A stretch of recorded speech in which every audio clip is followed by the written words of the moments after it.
y'all, welcome back. I am Ashley Hydrick, your Southern Lesbian. Here we are again. Merry freaking Christmas Eve, right? I'm going to try my best anyway to get this out a little early. This is just a little mini episode for y'all, a little mini-sode, because I thought it was just helpful maybe to throw a little couple of quick reminders your way for the next couple of days to those who need it. There are some of y'all that won't, but anyway, happy holidays. It's nice to see y'all today. So today I just wanted to quickly say, let's be mindful as we're walking into family environments, friend environments, wherever you may be, or even if you're spending this alone.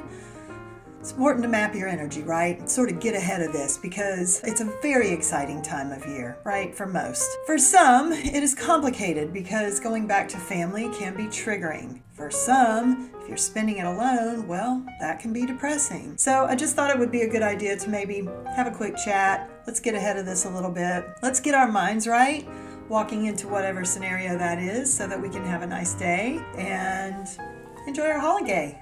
So the quote today is from Carl Jung, and it says, "The world will ask you who you are, and if you don't know, the world will tell you." So this is a slight variation on the Dennis Hydrick quote, my dad, who said, "No matter where you go, there you are." He was so corny, y'all, but I loved it. Anyway, so that quote, if you don't know who you are, the world will tell you. Well, that sure as shit happens when you walk back into your family of origin's house, right? They're going to tell you who you were when you were 12, because that's instantly who you kind of regress to be. It's like all those family dynamics come back into play. I don't care who you are. I don't care if you're the CEO of a freaking billion-dollar company. You walk back into your mama's house, you are their daughter.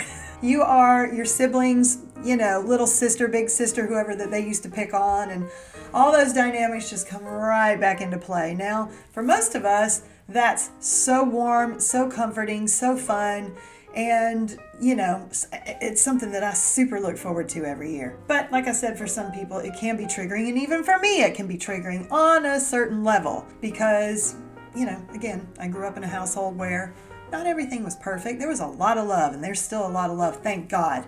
But some things can get said that'll just, kind of knock you sideways a little bit, take your breath for a minute, and might cause you to want to react, but we're not going to do that today, are we? We're not going to do that, and here's why. Because being dysregulated is not fun for us, and I don't want to feel that way. It's my fucking holiday too. I want to feel good. So let's get ahead of that. Here's a few questions I just want to throw at y'all before tomorrow. So first of all, tonight, think about how much sleep do you need before you show up tomorrow so that you can feel your best and your fullest self. Now, I know a lot of y'all traveling for the holidays. You're going back into your hometown. You probably see some old friends. You want to go out and tie one on all night, right? Because this is your chance, and that's fine. Just be aware, tomorrow morning, if you're feeling a little hungover, you know who to blame. When then, you can't really handle some of the shit that's coming at you. So just be mindful. Maybe set a little cap on tonight of love to go hard and then go home by a certain time and make sure you're rested up so you can handle what's thrown at you. So the next thing to think about for tomorrow is maybe you need to map out, do you need to step away and have a little alone time tomorrow? Make a plan. If Cousin Roger says something upsetting, how are you going to politely remove yourself from the situation? Go breathe for a second. Do you just like we talked about, just say you have to pee. Who's going to argue with that? No, you don't? Well, you're not the boss of my bladder, so I'm going to say otherwise. Just do it. It works. Go walk the dog. Go. Maybe you smoke. I don't, but take a smoke break. Whatever you got to do. Step outside. Feel that cold air. Just let things settle for a minute. Then you can come back and tell Cousin Roger where to stick it. Anyway. Okay, this is the biggest one for me. How many hours can you comfortably be in a social setting like that, especially when you don't drink? So since I don't drink, I know myself well enough that I don't always gauge it in terms of hours. I gauge it in terms of when I start to see that turn happen for the people that I'm with that are drinking, where I know that they've kind of lost the plot and now tongues are wagging a little more loosely and things can easily be said that I just don't want to be here for, quite frankly. So that is usually about 3 hours for me, and then it's time for me to go. It's different in every situation. It really is. It depends on who the people are, but I'm talking about my family specifically. I give it 3 or 4 hours and then it's time and then I'm done. I've had fun with you. I've gotten all the hugs I need to get. I've gotten my photos. I've told you all how much I loved you. I've given you your freaking gift if you are worthy of one. And now it's time to go, and that's okay. So just, think about that ahead of time. Sort of have a plan in mind if you're walking into a triggering situation. And again, just remember your mantra for today. I can do anything for a short amount of time. I can do anything for 4 hours. I can do anything for 3 hours. And get yourself out of there. Self-preservation, just saying. Who in this crowd do I feel emotionally regulated around? Let's call them your safe person. I have a safe person in my family. I have a couple of safe people I have a lot of safe people in my family. There's only really 1 or 2 that trigger me. Yeah, 2, we'll say. Anyway. But it's important to know that if you get triggered and you need to walk away for a second and breathe, when you step back in, you have your safe person maybe to go and stand next to and just join in on their conversation or whatever it is, so that you feel like you're stepping back into civilization again and not being a dick. But you're also not having to stand next to Cousin Roger, who you now want to punch in the face for whatever comment he just made.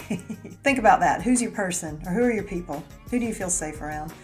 I tend to, kind of keep tabs on those people when I'm in those situations. The minute that I start talking to somebody that I know can dysregulate me, I'll kind of mentally clock, where are my people, that if I need to step away, I can get out of this. And then that last one, of course, is who are those people in your family or in your crowd that could drain you or dysregulate you? So, these are the people that we want to have short and sweet conversations with. We don't want things to go too long, too deep.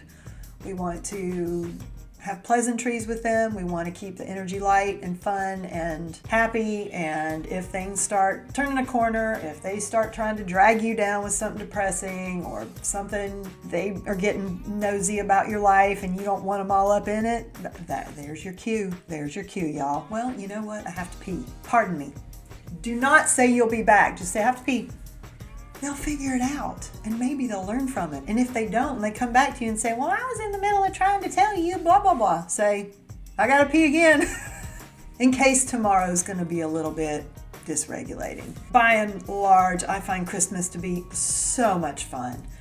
I'm not sure yet as of today, if I'm gonna be able to be home with my family, and I pray that I am, because I love them so much, and it's seriously like one of my favorite times a year to be around everybody. There's friends in my hometown I love to go see, and traditions that we have that I miss if I don't go. But I'm letting y'all know that as much as I look forward to all of that, these are things that I keep in mind, and these are practices that I've put into place over the last 6 or 7 years, and it has made my holidays better. It has made me come out of these situations at the end of the night not feeling so triggered, just feeling like that was a nice time. I'm glad I did that. I really enjoyed time with my family. That's all I've got. Short and sweet, y'all. Short and sweet. But I hope y'all have the best Christmas and or whatever holiday you're celebrating. I'm so sorry. There are a lot of y'all that aren't Christian out there. And I'm not. I just, we grew up practicing Christmas, but it might be Happy Hanukkah for you. It may be Happy Kwanzaa for you. I don't know. Whatever you're celebrating, I hope you have the best time. Have a wonderful holiday. I'll see you next time. Okay. Bye, y'all.